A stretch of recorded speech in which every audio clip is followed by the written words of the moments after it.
The more spiritually mature you are, the more God's grace has worked in your life, the more dependent you will be on God, on His wisdom, on His commands, on His grace, on His word, on the fellowship of His people, on any resource of grace that God puts in your life. That's what grace does.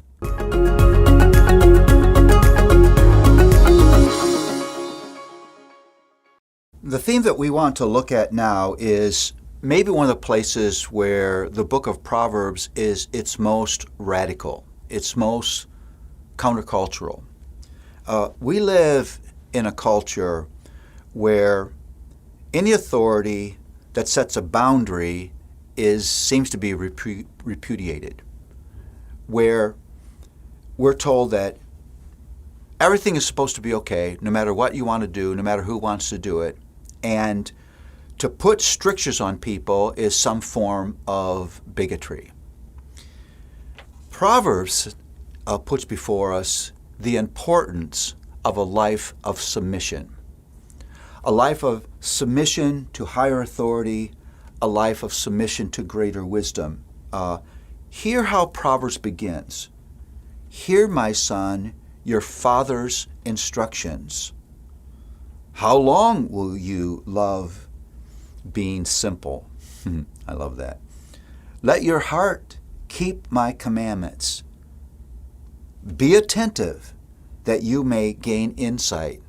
You get this repeated thing. Listen, hear, obey, pay attention in the first several chapters of Proverbs. The Proverb says to us, there is one who sits on the throne of the universe who knows better and who has generously poured his wisdom down on us. But that means the wise life, the good life, the fruitful life is not a life of independence and self-direction. That philosophy is a drop-dead lie that will hurt you. Independence is not the goal of life. Self-direction is not the goal of life.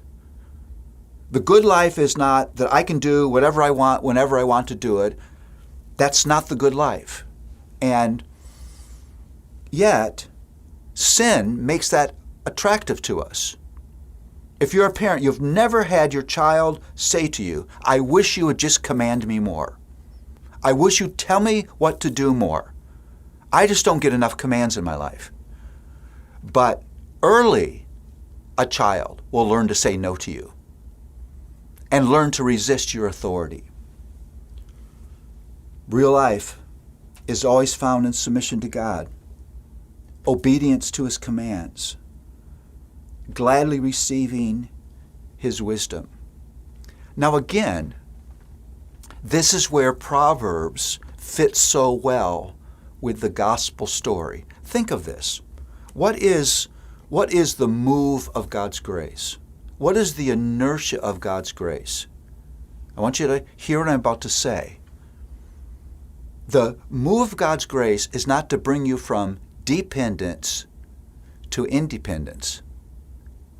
The move of God's grace is to bring you from independence to greater dependence. The more spiritually mature you are, the more God's grace has worked in your life, the more dependent you will be on God, on His wisdom, on His commands, on His grace, on His word, on the fellowship of His people, on any resource of grace that God puts in your life. That's what grace does.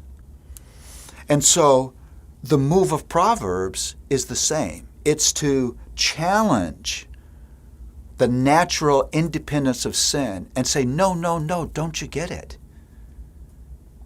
There's one who knows what's best and has poured that wisdom down on you just because He's a God of grace and He's God of love. Listen, the goal of God in Proverbs is not to wreck your life.